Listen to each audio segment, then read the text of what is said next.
Hi, and welcome to Enchantment of Eternity's review of Renaissance Man, which is episode 24 of season 7 of Star Trek Voyager. This video is a part of a series of videos where I review episodes of Star Trek as requested by my viewers. This episode was requested by Justin Groves. So Renaissance Men was the episode that begins with the Doctor and Captain Janeway returning from a mission where the Doctor talks about how great it is to be a hologram when they come under attack. And then we flash forward to Voyager, where the Delta Flyer returns and gives a strange message where Janeway urgently requests to speak to Chakotay. Once in her ready room, Janeway informs Chakotay that they have encountered a vast advanced alien empire who is against warp travel and thus demands that Voyager surrender their warp core to them, otherwise they'll destroy Voyager. So Janeway agrees to give them their warp core and settle on a planet. Chakotay, of course, is against the plan as it would permanently strand them in the Delta Quadrant, but Janeway seems resistant to any other suggestions and orders him not to tell any of the crew. Chakotay starts to grow suspicious of her when B'Elanna tells him Janeway ordered her to retrofit the Delta Flyer in order to safely carry the warp core, and plus she starts behaving strangely. So Chakotay orders the Doctor to give her an exam, but he says there's nothing wrong with her. Chakotay then confronts Janeway about it and tests her by reminding her of a story that she told him, and she fails because he made the story up, meaning she's not Janeway. But she then knocks him unconscious with a high burst spray, and we learn that it is not Janeway but the Doctor posing as Janeway. Apparently, a couple of aliens are holding the real Janeway captive and threaten to kill her unless he delivers the warp core to them. So the Doctor starts to pose as Chakotay and then Taurus to further this goal until Harry Kim discovers what he's up to, and so he knocks him unconscious as well.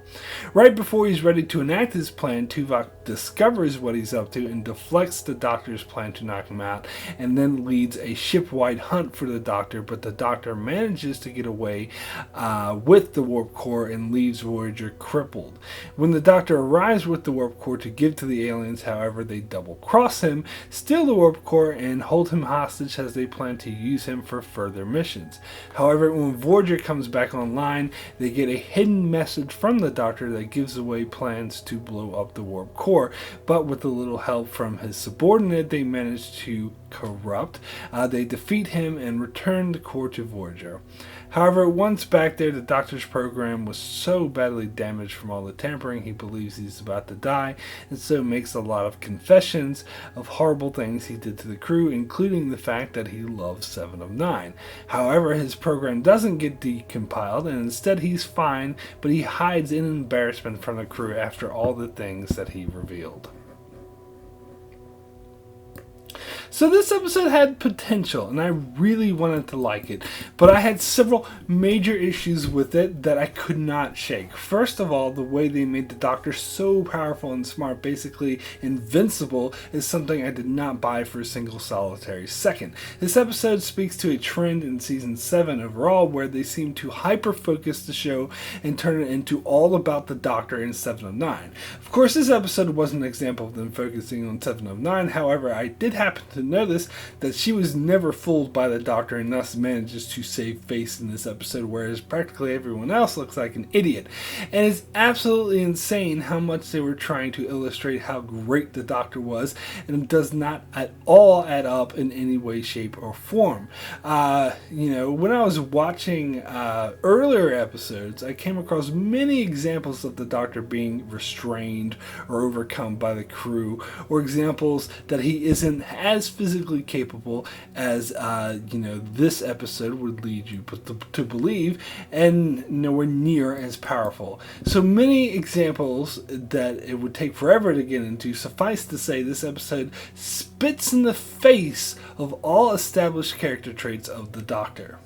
And here's the thing about this episode, is that, it could have been good because it actually starts out very interesting with Janeway telling Chakotay about a powerful alien empire that will destroy them unless they abandon the warp core, and then Janeway starts acting strangely, leading the others to investigate what's wrong. And what's interesting is that this storyline starts out from Chakotay's perspective, so we, the audience, are unaware that this is the Doctor impersonating Janeway, which was very nicely done as it increased the intrigue of this episode.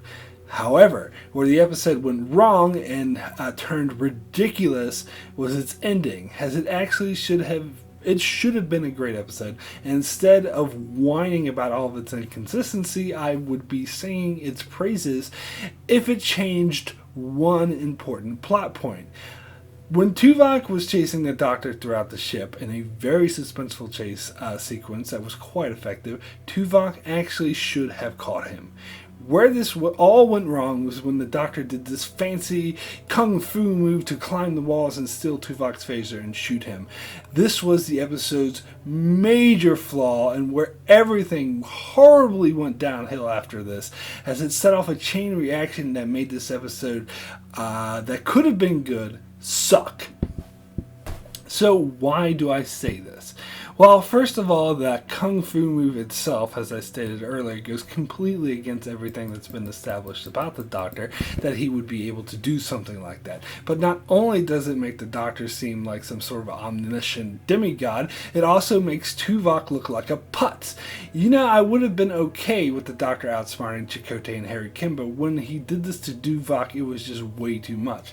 I love how Tuvok was able to slap his hand away when the Doctor tried to sedate him, but that fucking kung fu move was just way too over the top. It's beyond ridiculous. And, Tuvok immediately tried to end his program when he was acting up, but the Doctor put up safeguards that prevented him from doing that. Now, that I buy, because the Doctor knew he was up to, no good, and he could get discovered, so it kind of makes sense he would take some precautions. But when Tuvok chases the Doctor into the holodeck where he was trapped with all these dozens of other Doctors, and Tuvok orders Torres to shut the power to the holodeck down, she couldn't because the Doctor had put safeguards in place to prevent it. Really? When in the fuck did he do that? I'm sorry, but I'm not buying that either. And for that matter, I don't buy that they wouldn't have any safeguards in place to turn off the Doctor's program, even if it is attached to the mobile emitter remotely, in case it malfunctions or something like this happens. I mean, there must be some sort of safeguard in place, and for that matter, when Tuvok was threatening to destroy all of the sickbay's holo emitters, he should have seen it coming that the Doctor would make a run for his mobile emitter. Duh. I just don't buy for a second that the Doctor managed to pull off this great heist and escape.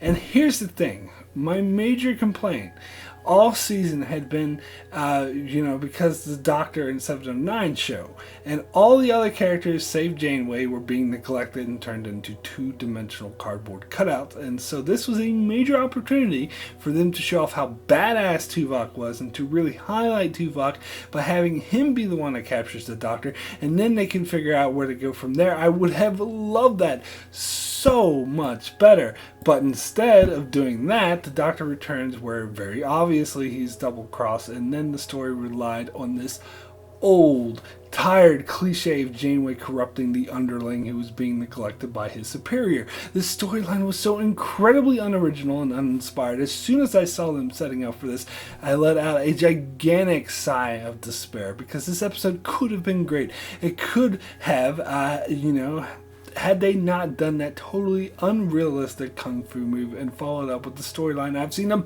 billion times before. And that is so juvenile and simplistic. As soon as, the lead thug was like, "Ooh, that junk is useless, just like you," I rolled my eyes so hard they nearly fell out of my head. Really, instead of having Tuvok solve the issue by being a badass and stopping the Doctor in his track, this is the bullshit they come up with to resolve the situation. I mean, really, what in the fuck were the writers smoking? And of course, the biggest flaw of this episode of all is that the Doctor, he impersonated the captain, the first officer, and chief engineer. He assaulted the first officer, security chief, and operations officer, and defied a direct order from the captain several times, stole Voyager's warp core by force against direct orders to give to aliens, thus stranding Voyager in the Delta Quadrant perhaps forever. And what's Janeway and the crew's response to this? Ha ha ha, boys will be boys. I mean, Seriously. When we got the scene where Janeway officially gave him 6 days without his mobile model as punishment for all that he did, and to add insult to injury, Janeway considers, oh, this is time served because the doctor had been brooding in sickbay for the past week, so she just considers the case closed. Are you fucking kidding me? That's beyond ridiculous. He assaulted the first officer and security chief, repeatedly defied direct orders, and yeah, sure, things worked out in the end, but really, that was just pure luck, as it could have very easily went south, where Voyager would be stranded in the Delta Quadrant permanently. Yeah, sure, he gave Voyager the helpful clue of where the ship was, but that's after he stole the warp core, and there's no guarantee that they would get it back safely, and they very nearly didn't. I mean, come the fuck on! Stranding Voyager in the Delta Quadrant without a warp core is beyond a huge fucking deal.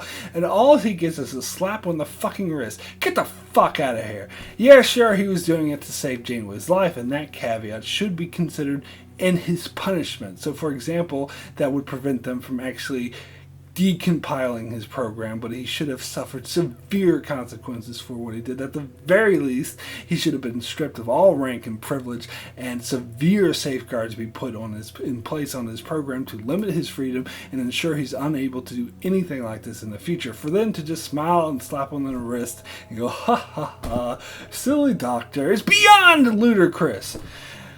Also, I have to disagree with the doctor when Janeway was rightfully chastising him after he stole the warp core and was very predictably betrayed. He tells her Voyager can function without a warp core, but not without its captain. That's actually not true, as Chakotay or Tuvok or several others could captain Voyager. Sure, it wouldn't be ideal, but Voyager absolutely could function with a different captain, but it cannot function without a warp core, as it takes years to get anywhere on impulse. So I'm sorry, the doctor, but a warp core is far more important to Voyager's survival than Captain Janeway. And as for the doctor's deathbed confessions, I must admit to chuckling a little bit at this scene, but it doesn't change the fact that this was a misguided attempt at levity when it doesn't at all fit. For example, they should have been too pissed off at him for what he's done to care. Also, why did Chakotay and the others buy the story that the doctor gave while he was impersonating Janeway about an advanced alien empire with a ridiculously vast empire being against warp drive? That makes no freaking sense whatsoever. They have a space that's so vast. How the hell did they get around it without warp drive? It's just ridiculous. Also, the episode featured the third appearance by the Hierarchy aliens who first appeared in the 6th season episode Tinker, Tenure, Dr. Spy. Now, I love these aliens and I think they make for really nice recurring characters, but their appearance here makes no sense, as Voyager has moved thousands of light years away from their space where they should be absolutely nowhere near them. Their second appearance in the void can be explained away because it was a lone ship that could have been, off exploring far beyond their space. But in this episode, they talk about infiltrating the Hierarchy. I'm sorry, but the Hierarchy should be several years away from where they currently are. But as far as Voyager goes, consistency is futile. So my rating for Renaissance Man out of 10 is a 3. Very poor.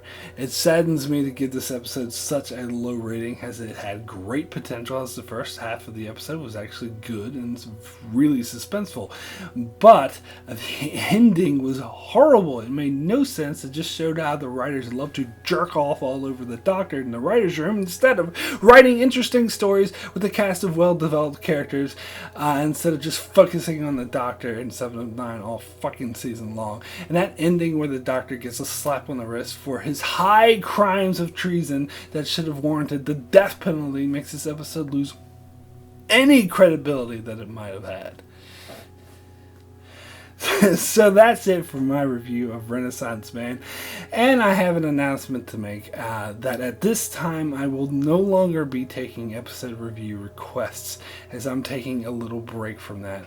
I will probably resume taking requests next April, but I will be too busy in the next coming months, but I will try to do more Star Trek videos when I can. And I still have a lot of pending requests that I will get to, which will last me until the end of the year, but I will not be taking any more requests at this time. Thanks for your interest. But be sure to check out my channel for plenty of Star Trek videos, as well as many other videos on many shows like Game of Thrones, Humans, The Walking Dead, and more. So be sure to subscribe so you can keep up with all of that. And thanks a lot for watching.